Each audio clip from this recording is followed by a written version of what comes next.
అందుకే ముఖ్యమంత్రి గారిని మేము డిమాండ్ చేస్తున్నాం, స్టాండ్ విత్ హర్ కాదు, గివ్ హర్ స్పేస్.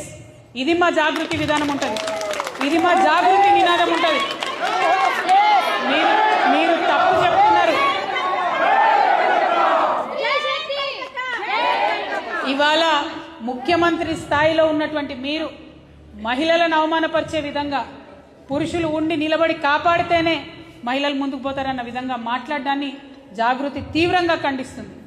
గవర్నమెంట్ మగది ఆడది ఉండదు, గవర్నమెంట్ న్యూట్రల్ ఉంటుంది, గవర్నమెంట్ అందరికీ సమానమే ఉంటుంది. మా రక్షణ మీ బాధ్యత, మీరేసే బిచ్చం కాదన్న విషయాన్ని ప్రభుత్వ పెద్దలు గుర్తుపెట్టుకోవాలని చెప్పి నేను కోరుతూ, ఈ రాష్ట్రంలో జరుగుతున్నటువంటి అతి దారుణమైన విషయం ఏంటంటే, ఎప్పటి నుంచి అయితే ఈ ప్రభుత్వం వచ్చిందో మహిళల మీద దారుణంగా అట్రాసిటీస్ పెరిగిపోయినాయి. 22% క్రైమ్ పెరిగిపోయింది. నేను రేవంత్ రెడ్డి గారిని, కాంగ్రెస్ పార్టీని, డీజీపీ గారిని సూటిగా స్పష్టంగా సవాల్ చేస్తున్నా. అంత క్రైమ్ పెరిగిపోయిన తర్వాత ఏం చేస్తున్నారు మీరు? ఏం చర్యలు చేపట్టారు? నిన్నగాక మొన్న నాగర్ కర్నూల్లో ఒక చంటి బిడ్డ చనిపోతే ఏం చర్యలు చేపట్టిండ్రు మీరు? ఏం మాట్లాడుతున్నారు మీరు? ఎక్కడుంది ప్రొటెక్షన్? మహిళలకు ఎక్కడుంది ప్రొటెక్షన్? ఈ విషయం మీద దయచేసి ఆలోచన చేయండి. మీరు మాతో నిలబడతారా, స్టాండ్ విత్ హర్ అని చెప్పి పిఆర్ క్యాంపెయిన్లు చేసుడు కాదు.